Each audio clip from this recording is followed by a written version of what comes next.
नमस्कार दोस्तों, जय हिंद, वंदे मातरम। प्रत्येक भाई बहन शिक्षक बंधु का सभी का वेलकम, अभिनंदन है आपके अपने यूट्यूब फैमिली शिक्षकों के परिवार जायसवाल कोचिंग सेंटर पर, पावर्ड बाई शिक्षा ही प्रकाश है। साथियों, बात करेंगे बाल विकास, चाइल्ड डेवलपमेंट एंड पेडागोजी की बात करेंगे। क्लास नंबर है आपका 54 नंबर क्लास है।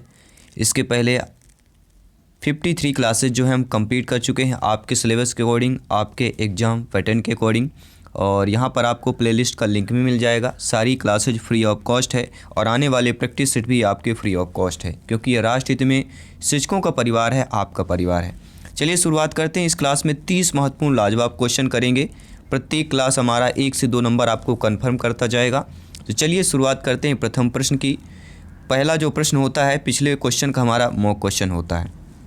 तो पिछले क्लास का जो 53 नंबर का मॉक क्वेश्चन है कि उदाहरणों से सामान्यीकरण की ओर बढ़ना सहसंबंध है, आगमनात्मक है, आकस्मिक है या निगमनात्मक की बात करेंगे।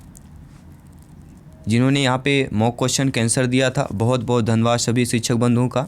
तो उदाहरण से सामान्यीकरण की जो बढ़ना होता है वह आगमनात्मक होता है, क्योंकि उदाहरण से शब्द अगर पहले आ गया तो उदाहरण की ही बात करेंगे, और नियम आता है तो निगमनात्मक या निगमन की बात करते हैं।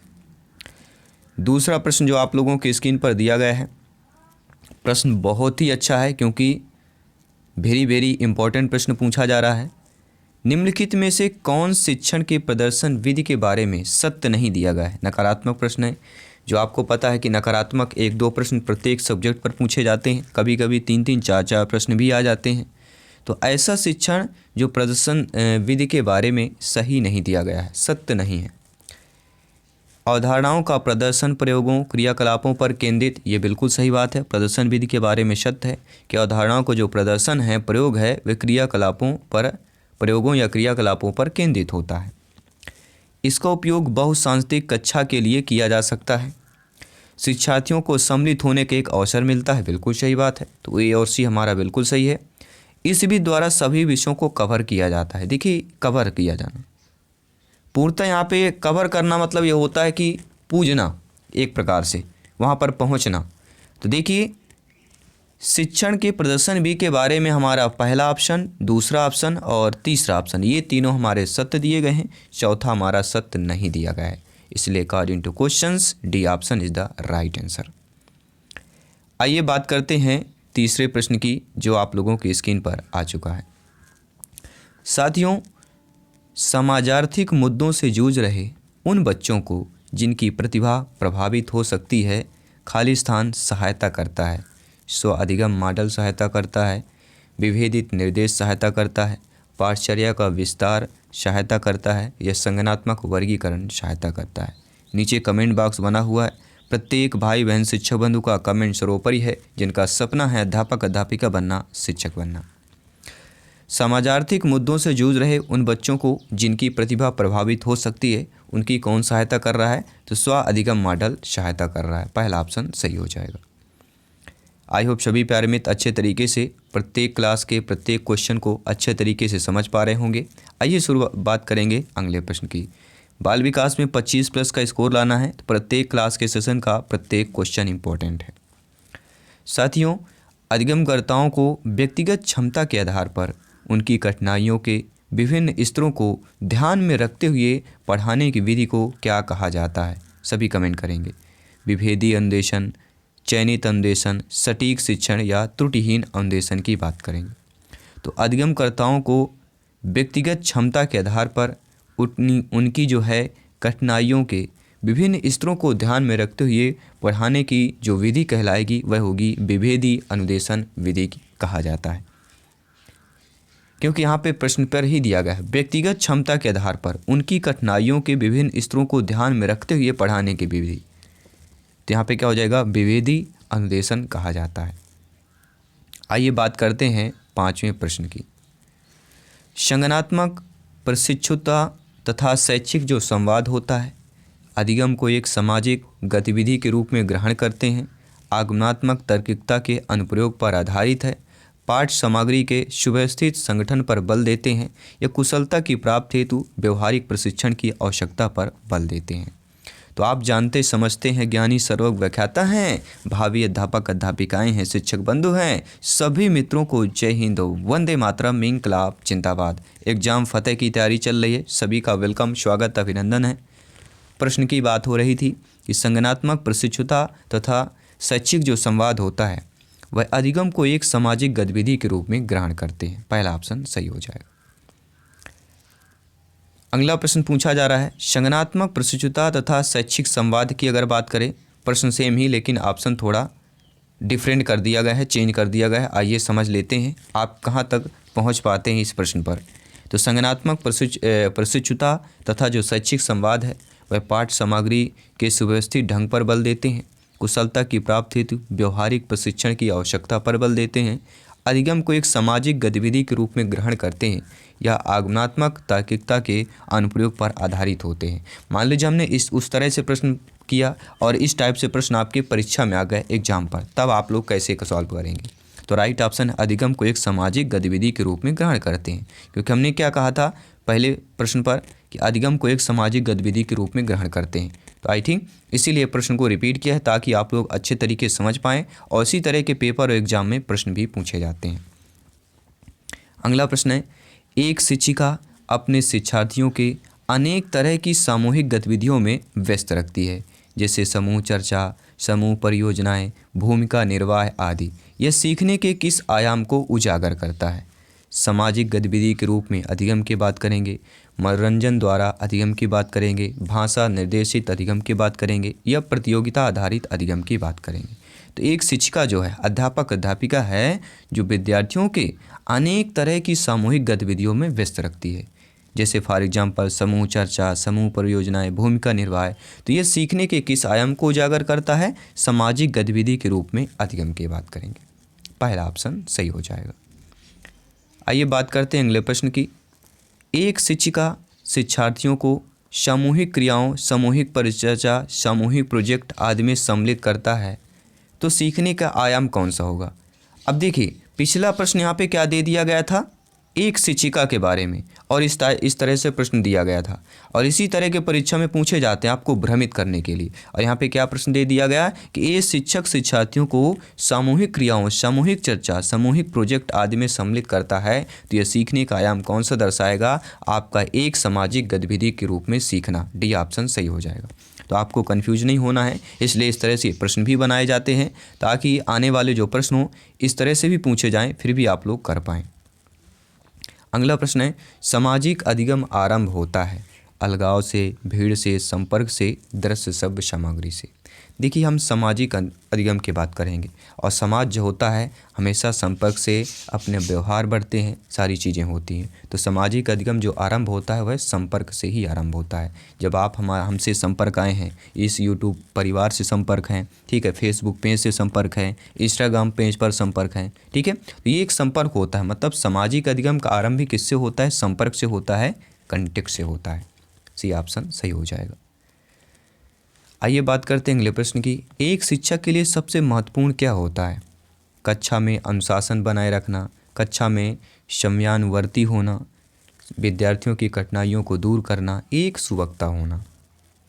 तो आप जानते हैं कि एक शिक्षक के लिए सबसे महत्वपूर्ण क्या हो सकता है? आप सभी लोग भावी अध्यापक अध्यापिकाएं हैं, ज्ञानी सर्वज्ञ व्याख्याता लोग हैं। एक शिक्षक के लिए सबसे महत्वपूर्ण होता है विद्यार्थियों की कठिनाइयों को दूर करना। सी ऑप्शन सही हो जाएगा, क्योंकि शिक्षक जो होते हैं वो विद्यार्थियों के लिए होते हैं, बालक बालिकाओं के लिए होते हैं। और शिक्षण जो प्रक्रिया होती है, जो पेडागॉजी होती है, किस लिए होती है? कि बालक बालिकाओं के विद्यार्थियों कैसे पढ़ाना है, किस प्रकार से अच्छे तरीके से पढ़ा सके, उनका निदान, उनका उपचार कैसे किया जाए, यही आपकी पेडागॉजी, शिक्षा शास्त्र कहलाता है। अगला प्रश्न है, अपनी कक्षा में सहयोगात्मक अधिगम का प्रयोग करते समय एक शिक्षक की भूमिका किस प्रकार की होती है? आप शिक्षक हैं तो आप ये बताइए, अपनी कक्षा में जो है सहयोगात्मक अधिगम का प्रयोग करते समय, किस प्रकार का अधिगम? सहयोगात्मक अधिगम का प्रयोग करते समय एक शिक्षिका की भूमिका किस प्रकार की होती है? कक्षा को छोड़ देना तथा बच्चों को स्वयं कार्य करने देना, सहयोगात्मक होना, प्रत्येक की निगरानी करना, यह हम बात कर रहे हैं उस समूह का सहयोग करना जिसमें होनहार एवं प्रतिभाशाली बच्चे हो, ये भी हमने कह सकते हैं। एक मूक दर्शक होना, बने रहना, जो करना चाहते उन्हें बच्चे को करने देना। तो एक मूक दर्शक होना तथा बच्चे जो करना चाहते हैं उन्हें करने दें। बिल्कुल हम नहीं कहेंगे कि ये कथन सही होगा, क्योंकि आप एक शिक्षक हैं और सहयोगात्मक अधिगम का प्रयोग कर रहे हैं। तो सहयोगात्मक होना प्रत्येक समूह की निगरानी करना, सहयोग का सहयोग से संबंध होता है तभी सफलता हासिल मिलती है। बी ऑप्शन सही हो जाएगा। अगर आप किसी का सहयोग कर रहे हैं, हम क्या करते हैं, हम केवल आपका सहयोग कर रहे हैं, हेल्प कर रहे हैं, जो भी चीज़ें हम आपसे शेयर कर रहे हैं। जब आपको सफलता मिलेगी तो माँ सरस्वती की अभिनंदन प्रार्थना है कि आप लोग जरूर सफल हों, मेहनत कर रहे हैं और मेहनत का नतीजा हमेशा सफलतापूर्वक ही होता है। निम्नलिखित में से कौन से शिक्षक की भूमिका का सबसे अच्छा वर्णन करता है? कक्षा में शिक्षक की महत्वपूर्ण भूमिका अनुशासन को बनाए रखना है। एक शिक्षक को निर्धारित पाठ्य पुस्तक का पालन करना चाहिए। यह हम कह रहे हैं पाठ्यक्रम का समय पर पूरा करने के साथ साथ दोहराने के लिए पर्याप्त समय देना महत्वपूर्ण है। या आराम के लिए जगह बनाना। तो आराम शब्द तो यहाँ पे हम कह नहीं सकते हैं, क्योंकि शिक्षक की भूमिका की बात कर रहे हैं। तो शिक्षक की भूमिका का जो सबसे वर्णन हो रहा है इन 4 ऑप्शनों में से वह है साथियों। तो यहाँ पर दोस्तों देखा जाए तो सीटेट ने, ये सीटेट 2018 का आया हुआ प्रश्न है और सीटेट ने इसका जो आंसर माना है, आंसर की पर, वह ऑप्शन नंबर डी को माना है कि आराम के लिए जगह बनाना, जहाँ बच्चे संवाद और पूछताछ के माध्यम से सीखते हैं। तो यहाँ पर डी ऑप्शन सीटेट ने, यह 2018 का पेपर है, आप लोग चेक भी कर सकते हैं। तो ये सीटेट ने आंसर डी माना है। तो आई थिंक अगर एग्जाम पर आएगा तो इसका आंसर डी ही होगा। आइए शुरुआत करते हैं अगले प्रश्न की। निम्नलिखित में से कौन सा कक्षा में पाठ्य पुस्तक की भूमिका का सबसे अच्छा वर्णन करता है? देखिए यहाँ पे कक्षा पूछा गया है, ऐसा कक्षा बताना है जिसमें पाठ्य पुस्तक की जो भूमिका का वर्णन सबसे अच्छा करता हो। वे कक्षा में उपलब्ध संसाधन और संदर्भ सामग्री में से एक है। वे राज्य या राष्ट्र के अधिगम में एक रूपता बनाए रखते हैं। वे अध्ययन के पाठ्यक्रम के बारे में शिक्षकों और माता पिता को मार्गदर्शन प्रदान करते हैं। या हम कह सकते हैं कि वे संसाधन रहित संदर्भ से सबसे आवश्यक अधिगम संसाधन बनाते हैं। तो आप जानते हैं ऐसी कक्षा जिसमें पाठ्यपुस्तकों की भूमिका सबसे अच्छा वर्णन कर रहा है कि वे कक्षा में उपलब्ध संसाधन और संदर्भ सामग्री में से एक है। यहाँ पे पहला ऑप्शन सही हो जाएगा। आइए बात करते हैं अगले प्रश्न की कि निम्नलिखित में से कौन सा बच्चे में अधिगम सुधार करने के लिए सबसे अधिक उपयुक्त है? नियमित मूल्यांकन परीक्षा आयोजित की जानी चाहिए। शिक्षक को विभिन्न उदाहरणों और चित्रों को उपयोग करके विषय की व्याख्या करनी चाहिए। कक्षा में सभी प्रकार की शिक्षण सामग्री होनी चाहिए।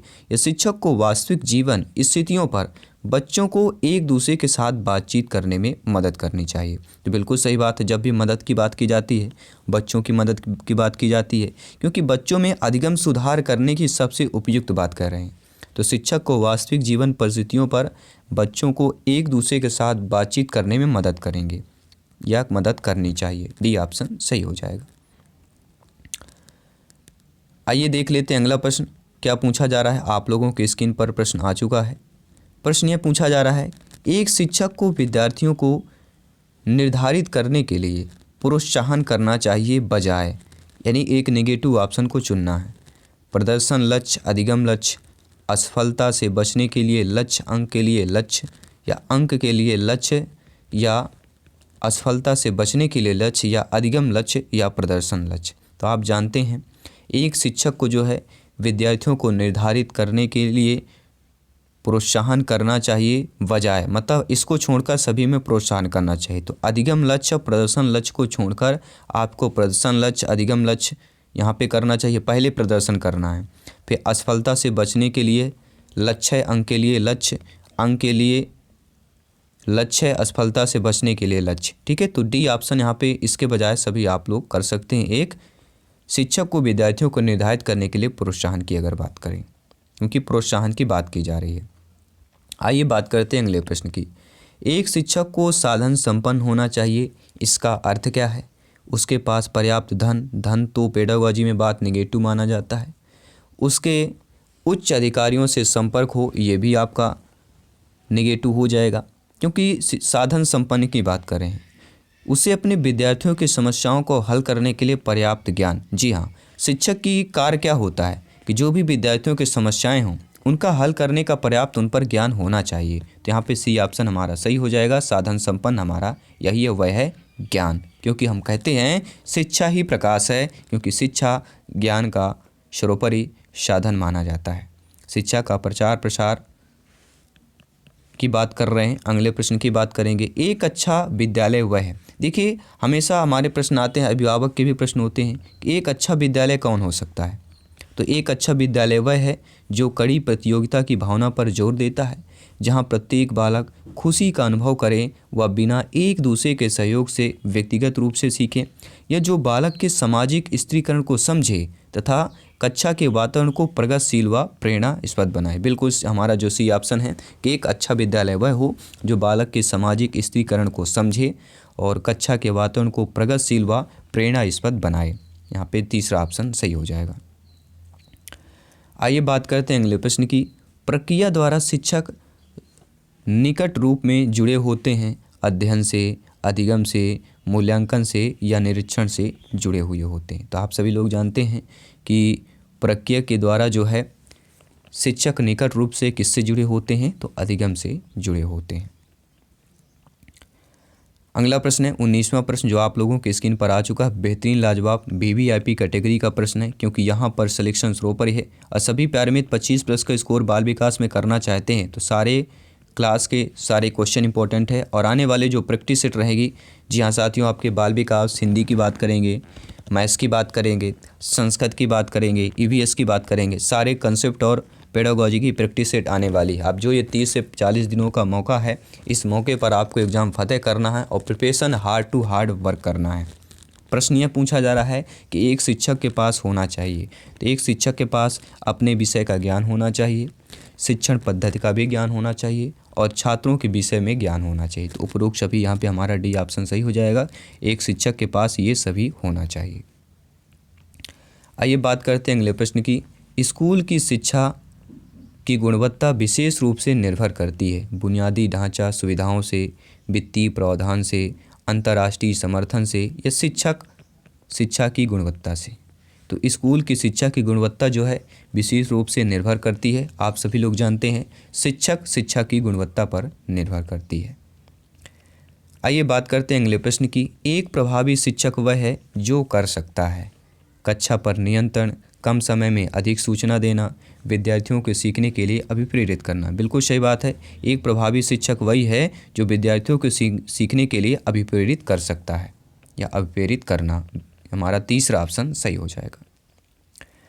बात करेंगे अगले प्रश्न की। एक शिक्षक की सबसे महत्वपूर्ण चुनौती क्या होती? चुनौतियां भी होती हैं आपके सामने कि विद्यार्थियों से उनका गृहकार्य करवाना, शिक्षण अधिगम प्रक्रिया को आनंदमय बनाना। बिल्कुल सही बात है, आनंदप्रद, क्योंकि शिक्षण अधिगम प्रक्रिया अगर प्राइमरी लेवल की बात कर रहे हैं ना, जी हाँ, प्राथमिक शिक्षक की बात कर रहे हैं तो प्राथमिक विद्यालय की बात कर रहे हैं, तो शिक्षण अधिगम प्रक्रिया को आनंदप्रद अगर बनाएंगे तो एक शिक्षक की सबसे महत्वपूर्ण चुनौती यही होती है कि जो शिक्षण प्रक्रिया है उसको, जो शिक्षण अधिगम की प्रक्रिया उसको आनंदप्रद बनाएं। क्योंकि आप किस प्रकार के बच्चों को पढ़ा रहे हैं, फिर फर्स्ट से 5th क्लास के बच्चों को पढ़ा रहे हैं, तो बी ऑप्शन यहाँ पर सही हो जाएगा।